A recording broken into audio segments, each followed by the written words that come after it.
আহলে হাদিসের আলিম পাইবার, কাদিয়ানি পাইবার, আর বিভিন্ন রকমের পণ্ডিত হল পাইবার, যারা কোরআন আর হাদিসের তার মনগুলা ব্যাখ্যা করে দিব, মাসলা হে বানাই দিব, ইলে বালি কইব।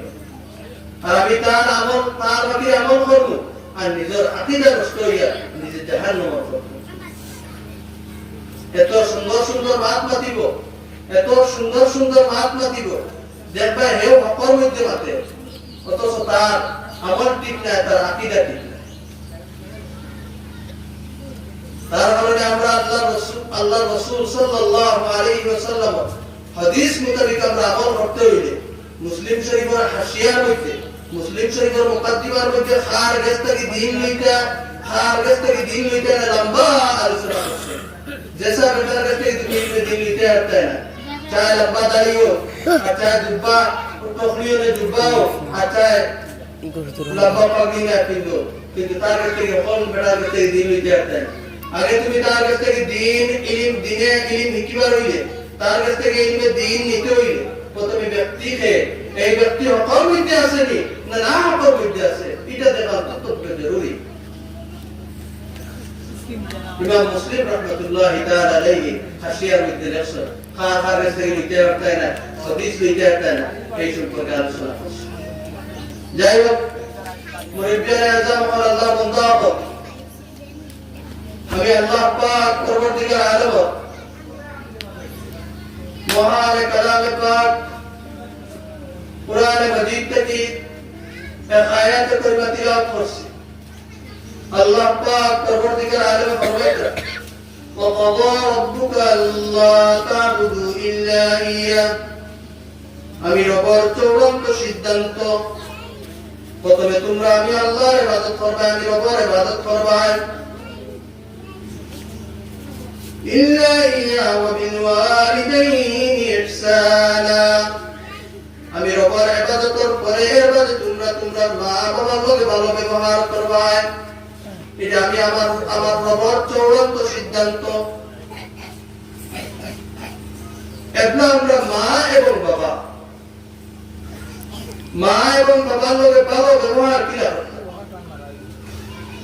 এর মধ্যে আল্লাহ পাক পরবর্তীকার আলেম বলেন, ইম্মা ইয়াবলুগা ইনদাকাল কিবারা আহাদুহুমা, যদি তোমাদের মা এবং বাবার থেকে দয়াজন জীবিত তখন তাহলে তুমি দয়াজনের খেদমত করতে, এরা লোক ভালো ব্যবহার করতে, উত্তম আচরণ করতে। এর থেকে যদি একজন জীবিত তখন মা এবং বাবা একজন ইন্তেকাল হয়ে গেছে, অথচ একজন জীবিত আছে, একজন যদি তখন এর লগে তুমি সুন্দর ব্যবহার করতে, এরার ব্যবহার করতে, মা এবং বাবারে তুমি উফ শব্দ ব্যবহার করতে। আল্লাহ পাক পরবর্তীকার আলেমে বলেন, ওয়াকফিজ লাহুমা জানাহাজ যুল্লি মিনার রাহমা, আর তুমি তোমার মা বাবার সামনে যে সময় দেখবে তুমি বিনয়ের ডানা বিছাই দাও, তোমার মা এবং বাবার সামনে গিয়ে তুমি বিনয়ের না একদম নরম হয়ে থাকো। এই সময় যদি তুমি এমএলএ হো, মন্ত্রী হো, তুমি যদি বড় কোনো অফিসার বনে যাও, তাহলে তোমার মা এবং বাবার সাথে গিয়ে তুমি মাথা নত হইয়া থাকবে। এটা আল্লাহ পাক পরবর্তীকার আলেমের হুকুম। আর আল্লাহ পাক পরবর্তীকার আলেমে শিখিয়ে দিতে, ওয়াকুফির রহমহুমা কামা রাব্বায়ানি সগীরা, আর তোমরা তোমার মা এবং বাবার লগে দোয়া করো, তোমরা তোমার মা বাবার লগে দোয়া করো। এই কায়দা আমরা অনেক যুবক ভাই বলেছে, মা এবং বাবার খেদমত তো কতটা ঠিক আছে, কিন্তু বাবা আর মা যারা নাতিরে একটা করে আমরা জবাব দিয়া, এটা অনেক যুবক ভাই বলেছে। আল্লাহ রাসূল সাল্লাল্লাহু আলাইহি ওয়াসাল্লাম রে এক সাহাবী জিজ্ঞাসা করেন, ইয়া রাসূলুল্লাহ মান আবাররা ইয়া রাসূলুল্লাহ, কার খেদমত প্রথম সর্বপ্রথম আল্লাহ রাসূল সাল্লাল্লাহু আলাইহি ওয়াসাল্লাম ফরমাইছেন, উম্মুকা তোমার মা। এই সাহাবী আবার জিজ্ঞাসা করেন, ইয়া রাসূলুল্লাহ এর পরে কার? আল্লাহ রাসূল সাল্লাল্লাহু আলাইহি ওয়াসাল্লাম তোমার মা, আবার বলছেন তোমার মা। এই সাহাবী আবার জিজ্ঞেস ইয়া রাসূলুল্লাহ, এর মাঝে কার খেদমত করতাম? নবীজি ফরমাইলেন তোমার মা। এর মাঝে এই সাহাবী জিজ্ঞেস ইয়া রাসূলুল্লাহ, এর মাঝে কার খেদমত করতাম? বলে তোমার বাবা। 4 নম্বরে গিয়ে বলছেন তোমার বাবা। এর মাঝে নবীজি বাবার কথা বলে বলছেন আল্লাহ করব, আল্লাহ করব। এর মাঝে যে করি গইবা ওরা খেদমত করে বলে দেইতা। যদি বাবা মারা যায় তাহলে বাবার সম্মান, বাবার সমতুল্য তোমার চাচা, তুমি তোমার চাচার লগে ভদ্র ব্যবহার করো, তোমার চাচার লগে ভালো ব্যবহার করো, চাচারে তুমি সম্মান করো যেটা তোমার বাবার সম্মান করতে হয়। এই রকমের তুমি আকরব, তোমার বাবার ইন্তেকাল হয়ে গেছে, তোমার চাচা আছেন, তোমার চাচার লগে ভদ্র ব্যবহার করো, তোমার বাবার ভাই, এটা তোমার বাবার ভাই, তুমি এর কারণে তোমার বাবার ভাই লগে তোমার বাবার সমান আচরণ। তোমার মা মারা গেছেন, তোমার মা আত্মীয় মই আছেন, খালা আছেন, এর লগে তুমি মার সমান আচরণ করতে হয়।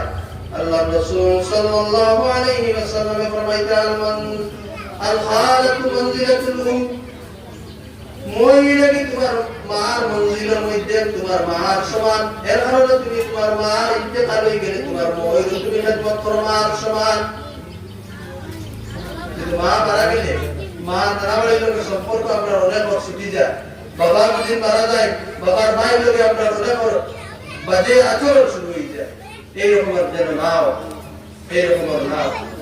অনেক জায়গা আছে ভাই মারা গেছে তো চাচায় যেন লোকে জুলুম করে, ভাই বড় ভাই মারা গেছে তো বড় ভাই মারা গেছে চাচায় লোকে জুলুম করে।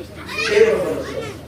এটা আপনার সন্তানের মতো ভাই মারা যায় তাহলে তোমার বাপ দিদারে, তোমার যারা ছেলেকে তুমি দেখলা, তোমার মেয়েরা যারা দেখলা, তোমার আত্মীয়জন, তোমার পরিবারের মানুষের যারা তুমি দেখলা, ওরা তুমি তারা দেখা তোমার লাগে কর্তব্য।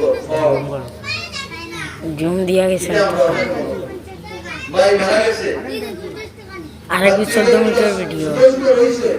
কিরা মারা যায় কিন্তু মাছ আত্মসাৎ করিয়া নিজের দখলে লইয়া বাজার। এই পরিবারের মধ্যে আমরা খুব সতর্ক সতর্ক। আল্লাহ বান্দা নবীর উম্মত হয়, এটা হইছে ইন্না লিল্লাহি জাহাটা ভিতর। আল্লাহ বান্দা নবীর উম্মত আমরা কোরআন আর হাদিস মোতাবেক জিন্দেগি চালাই, কোরআন আর হাদিস মোতাবেক আমরা আমল করি, মা বাবার খেদমত করি, আত্মীয়জনের হক যেগুলো আছে ওগুলো আমরা আদায় করি, ভাই বোনদের লগে আমরা ভালো ব্যবহার করি, চাচার লগে আমরা ভালো ব্যবহার রাখি, দাদা থাকলে দাদার উপরে থাকলে চাচার ভাইয়ের লগে আমরা সুন্দর ব্যবহার করি। আমরা কিন্তু মুসলমান, আমরা তো এই মানুষে দিন শিক্ষিত, আমরা তো এই মানুষে আখলাক পাইতো। এখন আমরা একজনে আরেকজনের লগে এত বাজে ব্যবহার শুরু করি, আমরা বাজে ব্যবহার করি। আমরা জবান দিয়ে যদি মাফ করো তাহলে এগুলো গালি পারো, আমরা জবান দিয়ে এগুলো মুখ মাতিতে শুনে এগুলো গালির মুখে মাফ পারো। আমরা জবানকে আল্লাহ রাসূল সাল্লাল্লাহু আলাইহি ওয়াসাল্লাম ফরমাইছেন আল মুসলিমু মান সালিমাল মুসলিমুনা মিন লিসানিহি ওয়া ইয়াদিহি। প্রকৃত মুসলমান এটার মাধ্যমে ইন্না লিল্লাহি সাল্লাল্লাহু আলা সাইয়্যিদিনা ওয়া মাওলানা মুহাম্মদ ওয়া আলিহি ওয়া সাহবিহি ওয়া সাল্লাম সাল্লাল্লাহু আলা সাইয়্যিদিনা ওয়া মাওলানা মুহাম্মদ ওয়া আলিহি ওয়া সাহবিহি ওয়া সাল্লাম। আল্লাহ রাসূল সাল্লাল্লাহু আলাইহি ওয়াসাল্লাম ফরমায় আল মুসলিমু মান সালিমাল মুসলিমুনা মিন লিসানিহি ওয়া ইয়াদিহি। প্রকৃত মুমিন মুসলমান এই ব্যক্তি যার জবান আর হাত দ্বারা অন্য মুমিন মুসলমান মাহফুজ রইল। অন্য হাদিসের মধ্যে আল্লাহ রাসূল সাল্লাল্লাহু আলাইহি ওয়াসাল্লাম ফরমায় ফুসুকুল মুমিনি কিতালুন ওয়া কুফরুন। মুমিনে ঝগড়া করা, ফাসিক করা খাম, মুমিনে গালাগালি করা হইল কি ফাসিক করা খাম, আর ঝগড়া করা হইল কি কুফরের খাম। ঝগড়া জাতি এরকম কি কুফার লোক খাম। আমরা মুমিনে একে অন্যের শিলা রাখবি থাকতো, আমরা কাছে সবসময় শিলা রাখবি বাইচা রাখি থাকতো, অথচ আমরা তাকে ইচ্ছা করি যা আমরা ওটারে কায়েম করতাম। অন্য হাদিসের মধ্যে আল্লাহ রাসূল সাল্লাল্লাহু আলাইহি ওয়াসাল্লাম ফরমাইছেন সিল মান কাতা তোমার লগে যদি কেউ সম্পর্ক ছাড়ি দে তুমি কিনা করো তার লগে সম্পর্ক জুড়ো হ্যালো ভাই আমার লগে কথা বাদ দিলাইছে আমিও তার লগে কথা বাদ দিলাইছি এইরকম না যে কথা বাদ দিলাইছে আমি তার লগে গিয়ে কথা কোয়া শুরু করি এটা হইব কি আপনার বাইচারে কি হইব এখানে হইলে মহব্বত পয়দা হইব আর এই মহব্বতের কারণে আর কিয়ামতের ময়দানে আমরা আল্লাহর কাছে দাবি করব নবী আখেরি নবী মুহাম্মদুর রাসূলুল্লাহ সাল্লাল্লাহু আলাইহি ওয়াসাল্লামের কাছে আমরা দাবি করব আল্লাহ রাসূল সাল্লাল্লাহু আলাইহি ওয়াসাল্লামে ফরমাইতেন কোন বান্দা যদি খেওয়ারে মহব্বত করে খেওয়ারে যদি কোন বান্দা মহব্বত করে আর এই মহব্বতটা যদি আল্লাহ এবং আল্লাহর রাসূলের রাজিয়ার খুশি করার লাগি হয় কেন করে আল্লাহ এবং আল্লাহর রাসূলের রাজি খুশি করার লাগি এখন আমাদের দুশমনি হইছে এই দুশমনিটা হইতো কি আল্লাহ এবং আল্লাহর রাসূলের রাজি খুশি করার আমরা মহব্বতটা যেটা হয় আমরা মহব্বত হয় এটা হইবে নিজের স্বার্থে কিলা নিজে উঠতে গিয়া ফায়দা উঠতে পারি কোটা হইবে আপনার একজনের আরেকজনের মহব্বত আর দুশমনি হইলেও কিন্তু নিজের জিদে হয় নিজের হাত মিটাইবার লাগি দুশমনি হযরত আলী কারামাল্লাহু ওয়াজহু জিহাদের ময়দানে কাফিরের গলা তলোয়ার ধরছে তলোয়ার ধরার লগে লগে এই কাফিরকে চেহারার মধ্যে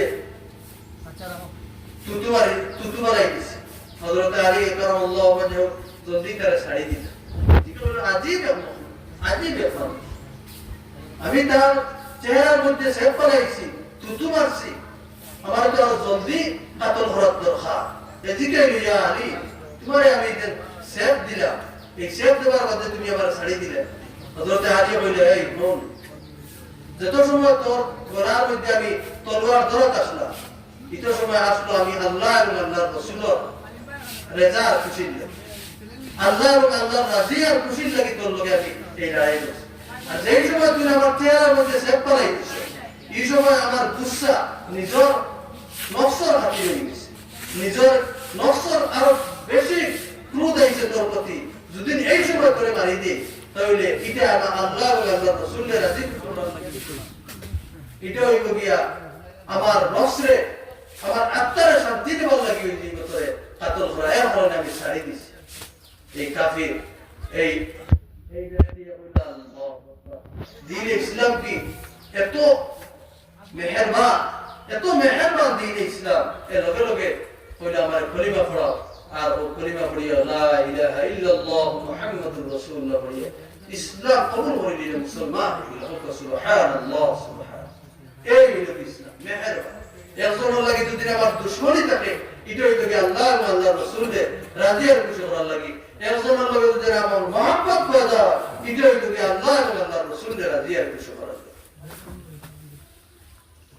আমরা নিজের স্বার্থে না করিয়া আল্লাহ এবং আল্লাহর রাসূলের যাতে রাজি আর খুশি করি আর এই রাজি আর খুশি করিয়া আর এই দুনিয়ার জমিন থেকে আমরা শ্বাস সর্বশেষ যে নিঃশ্বাস ছাড়িতাম ও নিঃশ্বাস যেন আমরা ছাড়িতে সময় আমরা জবান দিবার লা ইলাহা ইল্লাল্লাহ মুহাম্মাদুর রাসূলুল্লাহ যাতে পারো আমরা ও কথাটা আশা করতাম আর দুনিয়ায় যেগুলো নেক আমল হল কুরআন আর হাদিসের মধ্যে আল্লাহ রাসূল সাল্লাল্লাহু আলাইহি ওয়াসাল্লাম ফরমাইছেন যেগুলো নেক আমল হল যেগুলো আমল করতাম পারবো আমরা যেগুলো আমরা করার প্রয়োজনীয় এগুলো আমরা আমল করতাম সুন্নাত হলো আমল করতাম ফরজিয়াত তো আমরা থেকে ছুটিত না ফরজিয়াত ছুটিত না সুন্নাত হলো ছুটিত না আর বেশি বেশি করে আমরা নওয়াফিল নামাজ পড়লে আমরা নওয়াফিল নামাজ পড়লে আমরা আদায় করতাম আর আদায় করতাম সব সময় আল্লাহর কাছে দোয়া করতাম আল্লাহ আমার যে সময় শেষ নিঃশ্বাস যে সময় যাইব ওই সময় যাতে আমার ঈমানের সহিত আমার নিঃশ্বাসটা বাইর হয় আর তুমি আখির জামানার নবী হযরত মুহাম্মদুর রাসূলুল্লাহ সাল্লাল্লাহু আলাইহি ওয়াসাল্লাম যে সময় কিয়ামতের ময়দানে কোনো ছায়া থাকতো না ওই সময় তুমি আমারে তোমার আরশের ছায়ার নিচে লাগা দিও আর নবীর হাত থেকে আমারে কৌশলের পানি পিলা নিয়ে লইও আর আপনি আমার জান্নাতুল ফিরদাউস দান করিও বিনা হিসাবে ও দোয়াগুলো আমরা সব সময় দোয়া করতাম আমরা দোয়া যদি দুনিয়াবি চাই আল্লাহ সব বান্দার দোয়া কবুল করে খেয়রের দোয়া দুনিয়ার মধ্যে দে খেয়রের দোয়া আখিরাতের মধ্যে দেব এর কারণে আমরা দোয়া করতে সময় আমরা বড় খুঁজিতাম জান্নাতুল ফেরদাউস আমরা আল্লাহর কাছে চাইতাম। আমরা ঈমান রসুল মওত হইতো, আমরা তো মুসলমান, আমরা মওত হইতো ঈমান রসুল, ওটা আমরা আল্লাহর কাছে খুঁজিতাম। যদি মানুষের মওত যদি ঈমান রসুল হইতে যায় তা খালি কিয়ামতের ময়দানে তার কোনো সওয়াল জবাব হইতো না। আল্লাহ রাসূল সাল্লাল্লাহু আলাইহি ওয়াসাল্লাম ফরমাইতরা, মান আখির কালামি ইনদাল মাউত লা ইলাহা ইল্লাল্লাহ ফাদাখালাল জান্নাহ। যে ব্যক্তি মওতের সময় শেষ কালাম বাইরে লা ইলাহা ইল্লাল্লাহ, হে জান্নাত দাখিল দিব। সুবহানাল্লাহ, সুবহানাল্লাহ। এখন ইমাম সাহেব হাজির হয়ে গেছে, আমার সময় শেষ হয়ে গেছে। আল্লাহ পাক পরবর্তীকার আলমে যত কিছু হইলাম, আল্লাহ পাক পরবর্তীকার আলমে আপনাই করে আমার সারা